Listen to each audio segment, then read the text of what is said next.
Процесс ставится вопрос о возможности рассмотрения апелляционных жалоб в настоящем судебном заседании при данной явке участников процесса в отсутствии не явившихся адвокатов. Давид Зиевинович, ваше мнение, возможно сегодня рассмотреть апелляционные жалобы? Да, я считаю возможным при данной явке. Мое право на защиту не нарушается, а защитник есть. Вы готовы к настоящему судебному заседанию? Были извещены о том, что сегодня состоится рассмотрение апелляционных жалоб? Да, я готов, конечно. Был извещен. Спасибо. Адвокаты Тиванян, ваше мнение? Адвокат Жуков? Считаю возможным. Адвокат Борисов? Да, конечно, возможно. Адвокат Кубушев? Да, считаю возможным. Адвокат Беляк? Да. Адвокат Ирахмедов? Да, можно, считаю возможным. Адвокат Да, есть. Следователь, ваше мнение? Считаю возможным. Суд на месте постановил продолжить рассмотрение апелляционных жалоб в настоящем судебном заседании при данной явке участников процесса, учитывая, что все участники процесса защищаются надлежащим образом, а дальше времени месяца судебного заседания суда апелляционной инстанции, не явившиеся лица не явились по неизвестным причинам, за исключением лиц, ранее озвученных судом, кто поставил суду известность о причинах своей неявки. Начиная судебное следствие, докладывать материалы, поступившие в суд, существо жалобного постановления, а также доводы апелляционных жалоб. 16 сентября 2019 года возбуждено уголовное дело по признакам преступления, предусмотренной часть 4, статьи 209, часть 1, статьи 294 Уголовного кодекса Российской Федерации в отношении Хасавова и неустановленных лиц. 17 сентября 2019 года Хасавов задержан в порядке статьи 91-92 Уголовного процессуального кодекса по обвинению предъявлено обвинение в совершении преступления, предусмотренной часть 4, статьи 209, часть 4, статьи 294 Уголовного кодекса Российской Федерации. 18 сентября 2019 года в Басманном районе суда Москвы в отношении Хасавова вызванное пресечение в виде заключения под стражу на срок до 16 ноября 2019 года. 1 ноября 2019 года срок предварительного следствия по делу продлен руководителем Главного управления по расследованию важных дел Следственного комитета России до 5 месяцев, то есть до 16 февраля 2020 года. 13 ноября 2019 года в Басманном районе суда города Москвы вынесено обжалованное постановление, удовлетворено соответствующее ходатайство следователей и продлен срок содержания под стражей Хасавова на 2 месяца, всего до 3 месяцев 30 суток, то есть до 16 января 2020 года. В апелляционной жалобе адвокат Тиванян выражает несогласие с постановлением суда, полагаемым незаконным необоснованным, цитируя в жалобе положение пункта 2 постановления Пленума Верховного Суда Российской Федерации 19 декабря 2014 года номер 41 отмечает, что при вынесении обжалованного постановления формально сослался на наличие достаточных оснований, свидетельствующих о причастности Хасавова, не проверив содержательно приобщенный к делу материал конкретные сведения, бесспорно указывающие на причастность Хасавова к инкриминированному ему деянию. Согласно статье 97-99 Уголовного процессуального кодекса, пункт 3.5 указанного постановления Пленума Верховного Суда и приводя в жалобе к содержанию, отмечает, что постановление суда не содержит ссылок на бесспорное доказательство того, что Хасавов может скрыться от предварительного следствия суда, либо продолжать заниматься преступной деятельностью, либо угрожать свидетелю, либо участникам уголовного судопроизводства, либо уничтожить доказательства, либо иным путем воспрепятствовать производству по делу. А доводы следствия в данной части, по мнению защитника, являются необоснованными и не подтверждаются доказательствами. Автор жалобы указывает на то, что постановление суда не указано конкретных фактических обстоятельств, на основании которых суд вынес постановление. По мнению защитника, судом необоснованно отвергнута возможность избрания в отношении Хасавова иных мер пресечения, таких как залог, домашний арест, по месту регистрации и проживания. Проигнорированы данные конкретирующие личность обвиняемого, его состояние здоровья, осуществление личной деятельности в статусе адвоката, а также наличие семьи, постоянное проживание в Москве и то, что ранее обвиняемый не привлекался к какой-либо ответственности. Указано на то, что суд лишил защитника права уточнить исследовать конкретные основания, изложенные в ходатайстве следователя, фактически став по мнению защитника настольного обвинения, а также лишил Хасавова права на полноценную защиту в суде, не дав ему последнего слова и решив его право на реплику, просит постановление суда отменить, вынести новое решение, отказаться в удовлетворении ходатайства следователя о продлении срока содержания под стражей в отношении Хасавова. В апелляционной жалобе адвокат Дадашев выражает несогласие с постановлением суда, полагаемым незаконным необоснованным, подлежащим по мнению защитника отмене, цитируя в жалобе положение пункта 2, 3, 5 постановления Пленума Верховного Суда Российской Федерации 19 декабря 2012 года номер 41, статьи 97-99 108 Уголовного процессуального кодекса и приводя довод за аналогичным вынесенным выше приведенным доводом жалобы адвоката Тиваняна, просит постановление суда отменить и вменить Хасавову для пресечения наимущей связанной с свободой. Апелляционной жалобе адвоката Дала выражает несогласие с постановлением суда, полагаемым незаконным, необоснованным, подлежащим отмене. Цитирую жалобу положения пунктов 2, 3, 5 постановления Пленума Верховного Суда Российской Федерации 19 декабря 2013 года номер 41, статьи 97-99-108 Уголовного кодекса Российской Федерации. И приводя доводы аналогичные выше приведенным доводам жалоб адвокатов Петрованяна и Дадашева, и просит постановление суда отменить избрать в отношении Хасавова меры пресечения, связанные с лишением свободы, либо меры пресечения домашнего ареста. В апелляционной жалобе адвокат Ижиков выражает несогласие с постановлением суда, полагаемым незаконным, необоснованным, поскольку постановление о возбуждении уголовного дела в отношении Хасавова вынесено в нарушение пункта 10 части 1 статьи 448 Уголовного процессуального кодекса Российской Федерации ненадлежащим должностным лицом, учитывая наличие Хасавова статуса адвоката. Причина защитник полагает, что при незадержании ни меры пресечения не могли быть применены к Хасавову. Приводя в жалобу практику Европейского суда правам человека по конкретным делам защитник отмечает, что нарушение статьи 5 параграфа 3 Конвенции о защите прав человека и основных свобод 1950 года постановление суда мотивировано исключительно тяжестью предъявленного Хасавову обвинения, из чего суд делает предположение о том, что на свободе обвиняемый может скрыться, оказать давление на потерпевшего свидетеля, уничтожить доказательства, иным образом воспрепятствовать доступ по делу. Однако суд не привел конкретных данных в основании указанных опасений. Вместе с тем, по мнению адвоката, с момента избрания обвиняемого меры пресечения существенно изменились обстоятельства дела, и естественно установлен персональный состав организованной группы, на что следует указать в своем ходатайстве, постановлен обвинительный приговор в отношении Гамилева и Юсупова, выводы экспертного заключения указывают на отсутствие события преступления, предусмотренного статьей 39 Уголовного кодекса Российской Федерации. Однако данные обстоятельства суд не дал оценки. Кроме того, адвокат обращает внимание на данные о личности Хасавова, являющегося гражданином России, адвокатом, пенсионером, ликвидатором аварии на Чернобыльской АЭС, кандидатом исторических наук, ранее не был судим, имеет супругу пенсионер, страдающую заболеванием, которая осталась одна без ухода. Постоянное место жительства в Москве, где Хасавов владеет квартирой на праве собственности, имеет постоянное место работы, до заключения под стражу вел активную правозащитную деятельность, страдает рядом заболеваний, в том числе хронических. Автор жалобы отмечает, что судом не рассмотрена возможность применения к обвиняемому альтернативных мер пресечения. Отмечает, что суд нарушил пределы рассмотрения дела, констатировал, что события преступления имело место. Приводя в жалобу обстоятельства дела в отношении Юсупов, защиту которого осуществлял Хасавов, а также обстоятельства задержания, последнего избрания меры пресечения заключения под стражу, защита полагает целью уголовного преследования Хасавова с препятствием его профессиональной адвокатской правозащитной деятельности. В связи с чем проект постановления Басманова района суда Москвы 13 ноября 2019 года отменен. В апелляционной жалобе адвокат Борис выражает несогласие с постановлением суда, полагаемым законом необоснованным по сути основания. Согласно народному законодательству, адвокат выражает желание мнения о том, что реагирует неправомерно федеральным законодателем на исполнение своих правомочий, ограничение федерального законодательства на исполнение своей юридической обязанности по отправлению правосудия, в том числе по продлению срока содержания под стражей, и по мнению адвоката районного суда не вправе осуществлять правосудие. По мнению защитника, суд незаконно допустил следователя Павлова в качестве участника судебного заседания при рассмотрении вопроса о продлении срока содержания под стражей. Полагаю, что следователь вправе принимать участие лишь в судебном заседании при рассмотрении вопроса об избрании меры пресечения или заключения под стражу. Автор жалобы указывает на необоснованность отказа судом в вынесении частного постановления в адрес председателя Следственного комитета России за нарушение срока для рассмотрения жалобы, поданной в порядке статьи 124 Уголовного процессуального кодекса Российской Федерации. Отмечает, что вывод суда о том, что настоящее полномочное государственное лицо противоречит пункту 10 части 1 статьи 448 Уголовного процессуального кодекса, учитывая наличие у Хасавова статуса адвоката, в отношении которого применяется особый порядок по возбуждению уголовного дела. Автор жалобы отмечает, что судья не установил незаконность, необоснованность применения Хасавова обвинения по двум статьям Уголовного кодекса Российской Федерации. Не следовательно, ни прокурор, ни судья не проводит разделение каких-то действий Хасавова по указанным обвиненных статей. Судом не установлены конкретные обстоятельства, являющиеся правовым основанием вынесения постановления о продлении срока содержания под стражей Хасавова. Судом не обосновано невозможность применения других более мягких мер процессуального принуждения.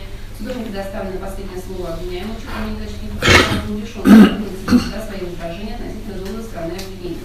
Судом в писательно-порядочной части постановления не дана оценка бездействия прокурора по исполнению юридической обязанности, а при решении доводов приводил к защиту обвиняемого. Суд, по мнению защитника, незаконно ограничил право участников судебного заседания на обжаловании в инстанционном порядке только в течение 3 суток с объявлением вынесения постановления о продлении меры пресечения. С учетом условного защитник просит постановление суда отменить. В апелляционной жалобе адвокат Курбезинов выражает несогласие с постановлением суда, полагаемым незаконным и обоснованным, подлежащим отмене, с нарушением норм материального процессуального права, в нарушении международных норм. Приводя в жалобу положение действующего уголовного процессуального законодательства, так нормы международного права по вопросам избрания пресечения заключения под стражей, продления срока содержания под стражей, защитник отмечает, что адвокат имеет положительных характеристик, которые фактически указывают на то, что он не ведет противоправный или антиобщественный образ жизни. Адвокат отмечает, что приведение своей совокупности характеристики личности обвиняемого указывают на то, что он не имеет намерения скрываться ожидания предварительного следствия. Если социальные связи у него находятся в валютной регистрации, семья, родители, соседи, друзья, что указывает на то, что обвиняемый не совершал противоправные действия. Также защитник указывает, что за заседание обвиняемый содержался в специальном сооружении, что является условием, уменьшающим честь и достоинство деловой репутации. С учетом изложенного против постановления суда отменить избирательные меры пресечения, связанных с содержанием в следственном изоляторе. В апелляционной жалобе адвокат Семедряев, выражая согласие постановлению суда, полагая незаконно и обоснованно, подлежащим отмене, приводя в жалобу соглашение международного права по вопросам избрания меры пресечения заключения под стражей, продления срока заключения под стражей, позицию Европейского суда по правам человека, также приводя в жалобе довода родителей публичным выше приведенным доводом жалобы адвоката Кубитинова, плюс постановление суда отменить избирательную меру пресечения, связанную с содержанием следственного изолятора. В апелляционной жалобе адвокат Камилев выражает несогласие с постановлением суда, полагая его незаконным и необоснованным требованием с нарушением норм материально-процессуального права, а также международных норм. Приводя к жалобе положения международного права по вопросам избрания пресечения заключения под стражу, продления срока содержания под стражу, позиции Европейского права человека, а также приводя к жалобе довода аналогичные, идентичные выше доводу жалоб адвоката Кубитинова, просто постановление суда отменить избирательную меру пресечения, связанную с содержанием следственного изолятора. В апелляционной жалобе адвокат Мумаев выражает несогласие с постановлением суда, полагаемым незаконным, нарушающим права, гарантированные Конституцией Федерации, вынесенным вопреки положению статьи 108 Уголовного кодекса Российской Федерации, а также принципов гуманности, поскольку продление срока стражи состоялось при наличии государственных рисков ухудшения здоровья обвиняемого Хасанова. Приводя содержание статьи 97 Уголовного процессуального кодекса, по мнению адвоката, ни одной из указанной статьи 97 Уголовного процессуального кодекса оснований, по которым лицо может быть заключено под стражу, не было обоснованно представлено суду в органе предварительного расследования. Приводя в жалобу положение Пленума Верховного Суда Российской Федерации, защитник просит отменить постановление суда по содержанию под стражей Хасанова. В апелляционной жалобе адвоката Гамян выражает несогласие с постановлением суда, полагаемым необоснованным, незаконно вынесенным нарушением норм процессуального реального права. Следующее против постановления суда 13 ноября 2012 года отменить отказать от постановления ходатайства следователя о продлении срока содержания под стражей Хасанова. В апелляционной жалобе адвокат Бушев выражает несогласие с постановлением суда, полагаемым незаконно, необоснованным, подлежащим отмене по следующим основаниям. Судом в полной мере исследовали все обстоятельства дела и не дана должная оценка. Цитируя положение, сформулированное в постановлении Пленума Верховного Суда Российской Федерации 19 декабря 2013 года номер 41, защитник отмечает, что никакие меры пресечения домашней арест, залог и другие, кроме как содержания под стражей, судом фактически рассмотрены не были. Постановление суда не указаны причины, по которым невозможно применить меру пресечения, связанную с изоляцией от общества. Защитник полагает, что каких-либо конкретных обстоятельств, которые касались срока следствия суда, по зависимости от степени деятельности сроков участка судебных следствий, сможет оказать какое-либо давление на свидетелей, потерпевших судов подобно не было. А с другой стороны, обвинение основано лишь на домыслах и предположениях. Однако поступление исключительно довода обвинения без учета возражений стороны защиты. Кроме того, указано на то, что в свете тяжкого явного обвинения не является достаточным основанием для продления меры пресечения или содержания под стражей. Соответствующие доводы стороны обвинения защиты полагать несостоятельными. Отмечать, что факт непризнания обвиняемого существа предъявленного обвинения, его осведомленность о методах оперативной работы в силу его адвокатской деятельности, предыдущей трудовой деятельности в МВД Афганистана, не указано в статье 97 Уголовного процессуального кодекса как основание для содержания под стражей. При указании следователя ходатайства до обстоятельства, что основание служившее избрание меры пресечения или содержания под стражей не изменились на момент продления стражи, если с этим отсутствие каких-либо новых оснований для продления срока содержания под стражей, с разъяснением данных пунктов 21 указанного постановления Пленума Верховного Суда Российской Федерации, могут говорить о том, что необходимость продления стражи, отсутствует удовлетворение ходатайства следователя, продления срока содержания под стражей Хасанова следует отказать. Кроме того, защитник подмечает, что выводу суда возможным оказание обвинения давления на потерпевшего, свидетелей или участников уголовного производства, ничего не подтверждено, нарушает принцип презумпции невиновности. Стороной обвинения каких-либо доказательств суду не представлено, в то же время, по мнению защитника, в настоящее время отсутствует основания для дальнейшего содержания под стражей Хасанова. Судом не было рассмотрено ходатайство стороны защиты об устранении меры пресечения, не была дана оценка доводов стороны защиты, в том числе тому, что Хасанов характеризуется исключительно положительными и постоянными места работы. С учетом изложенного, защитник просит постановления суда от 13 ноября 2012 года отменить как незаконно, необоснованно вынести новое решение в удовлетворении ходатайства следователя, отказав. В апелляционной жалобе адвокат Усманов выражает несогласие с постановлением суда, полагая незаконно и обоснованно подлежащим отмене, приводя в жалобу положением постановлением Пленума Верховного Суда Российской Федерации 19 декабря 2013 года номер 41, а 24 мая 2016 года номер 23, а также доводы аналогичные и идентичные выше приведенным доводам жалобы адвоката Бушева, просит постановление суда отменить как незаконно и необоснованно вынести новое решение, в соответствии с которым отказать удовлетворение ходатайства следователя. Значит, жалобы все дорожены. Пожалуйста, защитники, инициаторы апелляционной жалобы, адвокат Севальнян. Поддерживайте ваши жалобы и жалобы своих адвокатов. Дорожный суд поддерживает в полном объеме и свою жалобу, естественно, защитников и самого Хасава. Спасибо. Адвокат Тыжиков поддерживает ваши жалобы и будет жаловаться. Да, Ваша честь, я поддерживаю доводы своей апелляционной жалобы, апелляционной жалобы моих коллег. И, конечно, я хотел бы дать еще пояснение суду. Будет предоставлена возможность участникам процесса еще выступить в стадии судебных прений, поэтому предлагаю на данной стадии процесса, чтобы не повторяться, изложить вкратце ваши отношения к доводам ваших жалоб, жалоб ваших коллег, а после чего более подробно изложить позицию. Доводы всех апелляционных жалоб я поддерживаю. Поскольку нет возражений, продолжаем. Поддерживаете доводы вашей жалобы? Да, Ваша честь. Поддерживаете. Доводы жалобы станет адвокатом? Да. Спасибо. Адвокат Кудушев. Я поддерживаю доводы своей жалобы в полном объеме, так в полном объеме я поддерживаю жалобы, поданные моими коллегами, и жалобу, поданную Владимиром Давидовичем. Адвокат Кудушев жалобу не подавалась, поддерживаете его доводы остальных адвокатов? Да, Ваша честь, поддерживаю полностью. Адвокат Ираков, с вами также не будет апелляционную жалобу, поддерживаете его доводы? Да, уважаемый, поддерживаю, считаю, что обоснованно красиво. Адвокат Москалин, с вами также не подавалась жалобу, поддерживаете его доводы? Да, Ваша честь, я жалобу по этому делу не подавала. Выслушав доклад, я могу сказать, что поддерживаю доводы всех своих коллег. И в отведенное мне время постараюсь обосновать свою позицию, которая мне привела к сегодняшнему судебному заседанию в том объеме, в каком суд мне предоставит, в то время, когда мне суд предоставит слово. Давид Евгеньевич, поддерживаете ли вы доводы жалоб ваших адвокатов? Да, поддерживаю. Следует ли ваше отношение к апелляционным жалобам? По мнению следствия, доводы защитников обвинения Хасава выдвижены апелляционной жалобой с необоснованным мотивированием. Ваше мнение по поводу этого? Ваша честь, я возражаю по доводам апелляционных жалоб, по доводам позиции сторон. На обсуждение участников процесса ставится вопрос о возможности продолжения рассмотрения апелляционных жалоб без повторного исследования доказательств, которые ранее являлись предметом исследования суда первой инстанции, учитывая, что сложно вправе ссылаться на данные доказательства, обосновывая свою позицию по подобным апелляционным жалобам. Возражения будут у защитников? Адвокат Сиванян. Нет, единственное, я не знаю, может, немножко своевременно, хотелось бы все-таки увидеть возражение, услышать обоснованное возражение как прокурора, как и следователи, для того, чтобы мы в прениях имели возможность в том числе выступить именно по возражению. Все-таки как бы хотелось бы мотивировку увидеть возражение. Не голословное мы возражаем, и на этом тоже, а все-таки мотивы, которым они возражают. Прокурор и следователь. Конечно. Следователь, вы желаете добавить что-то на данной стадии процесса, если есть вполне возможно? С учетом позиции стороны защиты. Защиты. Готовы ли на данной стадии процесса? На данной стадии никаких заявлений нет. Единственное, что только возражение к апелляционной жалобе руководителям группы должны быть направлены, я их не знаю, они поступали. Материалов дела нет, если бы они были. Если они не поступили, у меня имеется оригинал, я могу подать проект указываю. Значит, уважаемые следователи, разъясняю вам, что возражения могут быть поданы в соответствии с уголовно-процессуальным законодательством в установленные сроки. Сегодня уже состоится судебное заседание.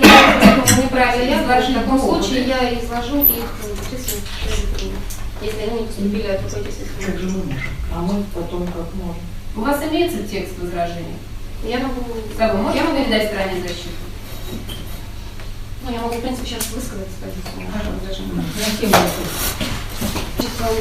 По поводу довода стороны защитников обвиняемого Хасава является необоснованным по следующим основаниям. Так, при возбуждении органов следствия ходатайства о продлении срока содержания обвиняемого под стражей, органам следствия были учитаны конкретные обстоятельства, установленные законом, а именно так, то, что Хасава обвиняется в совершении преступлений умышленных, направленных против нормальной деятельности суда, в том числе относящихся к категории тяжких. При этом преступления Хасава были совершены в составе организованной группы, в связи с чем отвечается повышенная общественная опасность. Деятельность органов предательства следствия не завершена и продолжается. Сбор доказательств также продолжается. Следствие достаточно оснований полагает, что Хасава, находясь на свободе, может продолжить заниматься преступной деятельностью, скрыться от органов следственного суда, удержать свидетелям и участникам уголовного производства данные о личностях и местонахождения которых ему известно. Оказать на них давление с целью принуждения к даче выдвинутым показаний или отказа от дачи показаний или иным способом препятствовать производству по уголовному делу. поскольку он осознает тяжесть совершенного преступления и очевидность возможного назначения наказания в виде реального лишения свободы на длительный срок. Доказательством этому служит те обстоятельства, что Хасалов имеет обширные связи, в связи с чем может оказать давление на потерпевших свидетелей, получить доступ к иным доказательствам, подтверждающим его причастность к совершенному преступлению, причастность иных соучастников, который может скрыть и уничтожить. Следствием при возбуждении следующего ходатайства и судом в последующем принятии решения по административной стражи были учтены конкретные обстоятельства уголовного дела, а также личность обвиняемого, его возраст, состояние здоровья, семейное положение, характеризующие данные. Так, кроме того, Хасалову предъявленном обвинении не признал дачу показаний свидетельства о своей непричастности. Несмотря на это, в представленных Следственный суд материалах имеются достаточные основания, материалы, подтверждающие обоснованность как причастности Хасалова к совершенному преступлению, так и о самом событии преступления. В связи с изложенным следствие считает, что постановление Басманного районного суда о продлении срока содержания под стражей было вынесено законно обоснованно. Все, прокурор исполнения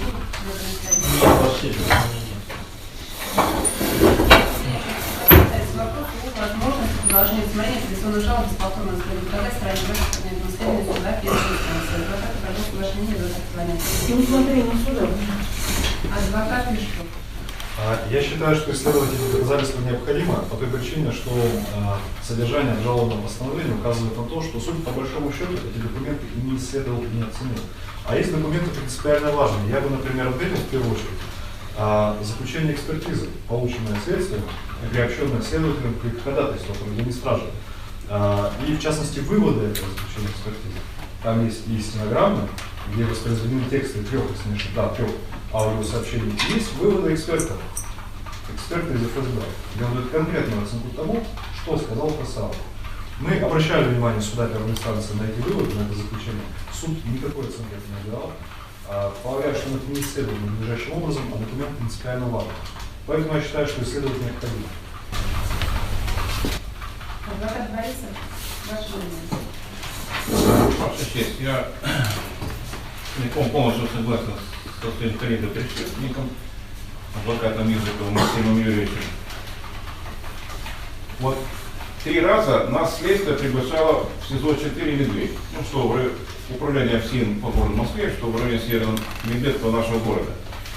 Вот как помню сейчас, вот, сидели мы рядышком с адвокатом Киванян, ГН Аристатиной, только местами мы поменяться, да? И вот внимательно все эти, в кавычках, тезисы, не тезисы, а то, что расшифровки были, разговора нашего подзащитного, нашего доверителя, Давида Евгеньевича, все вот, я уже в 3-й раз пытался найти какой-то намек на какую-то угрозу или на подкуп. Ну, о чем гласят части 1 и 2 статьи 309 Уголовного кодекса Российской Федерации. У меня не получилось. Может быть, сейчас в этом судебном заседании стороне обвинения удастся указать вот эти самые обстоятельства. Потому что выводы мы слышим. Все, что вот тут происходит, можно фамилию Хасалова заметить на фамилию Борисова, ну, на 3 года увеличить возраст, да? В апреле родились, только на 3 года раньше. И ничего не изменилось. Я поддерживаю, что необходимо вот результаты экспертиз попытаться найти эти самые фактические обстоятельства, которые пока вот уже сегодня 119 сутки Давид Евгеньевич находится за решеткой, мне до сих пор непонятно, кому он угрожал. То есть как он угрожал, когда угрожал. И, может быть, пытался подкупить. Да. Но я имею в виду объективные стороны статьи 309 Уголовного кодекса. Про 294 я скажу пример. У меня все. Спасибо. Адвокат Лужик, ваше мнение. Уважаемый суд, я также поддерживаю мнение своих коллег о том, что необходимо все-таки исследовать в данном судебном заседании материалы дела. И также обращаю внимание суда, уважаемый суд, в соответствии с пленумом Верховного суда номер 41 от 19 декабря 2013 года, исходя из позиции, отраженной в данном пленуме, необходимо проверять обоснованность обвинения не только при избрании меры пресечения, но также и при продлении меры пресечения, а также в соответствии с пунктом 21 и пунктом 22 указанного постановлением Пленума Верховного Суда, необходимо все-таки исследовать именно те конкретные обстоятельства, которые необходимы для того, чтобы содержать факт стражи и которые препятствуют. Вот исходя из той позиции, которая была озвучена следователем, конкретных обстоятельств следствие не представлено. И при исследовании данных материалов дела, я думаю, что это подтвердится, что конкретные обстоятельства отсутствуют. Я поддерживаю честь и своих коллег. Уважаемый суд, я поддерживаю полностью своих коллег. Да, действительно, нашу коллегу, адвоката Дагира Хасалова, обвиняют в таком преступлении.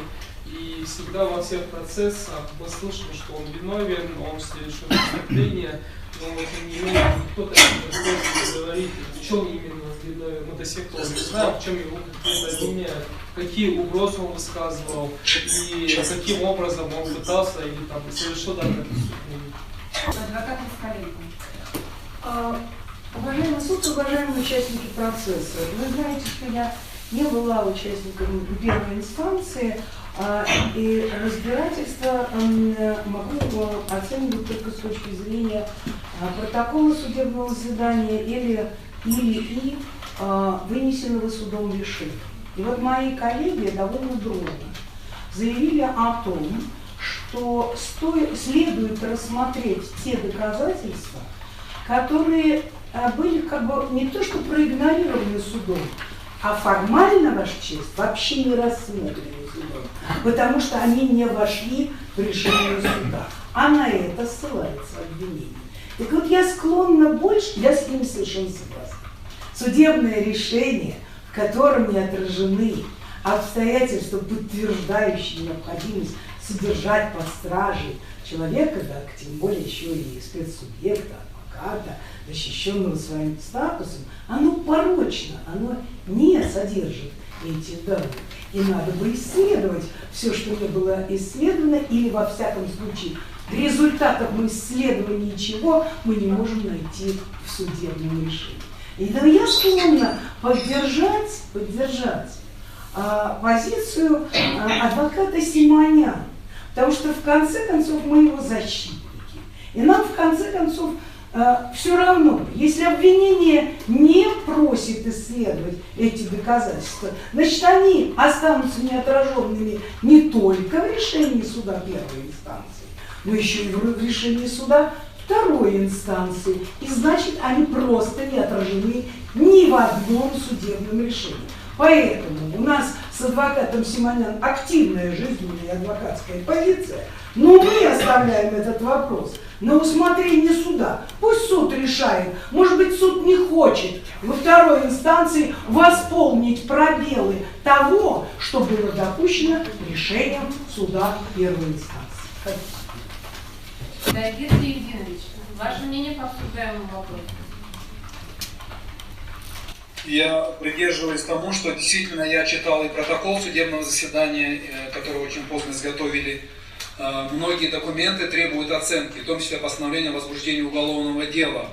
Конечно, мы имеем право ссылаться, но хотелось бы, чтобы суд, апелляционной инстанции могли самостоятельно убедиться, так как статья 17 говорит о том, что должно быть все-таки внутреннему убеждению по совокупности доказательств. А ссылаться на то, что басманный суд изучил, и это достаточно для Мосгорсуда, это будет неубедительно. Поэтому, конечно же, нужно, мы всегда утверждали, и мои защитники, спецсубъект, не то лицо возбудило уголовное дело, а с этой стороны, с правой, сторона обвинения, в данном случае следственный отдел и прокуратура утверждает, что человек совершил преступление, все законно, все нормально. Поэтому, если суд считает необходимым и возможным, конечно, я считаю, основные документы следовало исследовать, но в то же время, конечно, убеждает меня позиция, в большей степени защите моих интересов и прав отвечает та позиция, которая высказана последним защитником Кариной Москаленко. Если суд считает это ненужным, значит не нужно ничего. Надо держать дальше меня здесь без закона. Ну что тогда будем давать дальше двигаться, давать оценку. Поэтому оставляю на усмотрение суда. Мнение по обсуждаемому вопросу.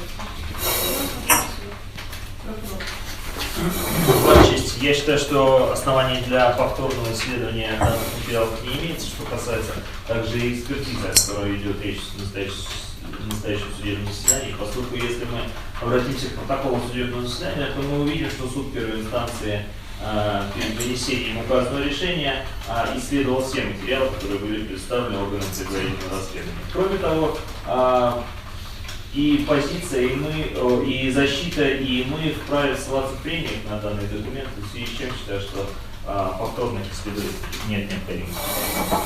Суд на месте постановил выслушать мнение участников процесса, продолжить рассмотрение апелляционных жалоб без повторного исследования доказательств, ранее являвшихся предметом исследования суда первой инстанции. Разъяснить в стороне защиты, что для ознакомления с материалом дела у суда апелляционной инстанции имелась такая возможность на стадии подготовки материалов к судебному заседанию суда апелляционной инстанции. И суд апелляционной инстанции несомненно знаком с материалами ходатайства следователя, в том числе документами, представленные стороной защиты в рамках рассмотрения ходатайства следственных судов первой инстанции. Повторно исследовать доказательства, которые являются предметом исследования суда первой инстанции и апелляционной инстанции, суд не усматривает необходимости, поскольку стороны вправе ссылаться на такие доказательства, в том числе цитировать содержание указанных доказательств, сказанных в своей позиции, подобных апелляционных жалоб, в том числе на стадии судебных приемов. Дополнение к судебному следствию. Будут стороны защиты у адвокатов. Дагинцев Евгеньевич, у вас дополнения к судебному следствию будут на данной стадии? Нет, не будут. Спасибо. Следовательно, дополнения будут? У прокурора? Нет, не имеется. Судебное следствие является оконченным. Переходим к стадии трений и слово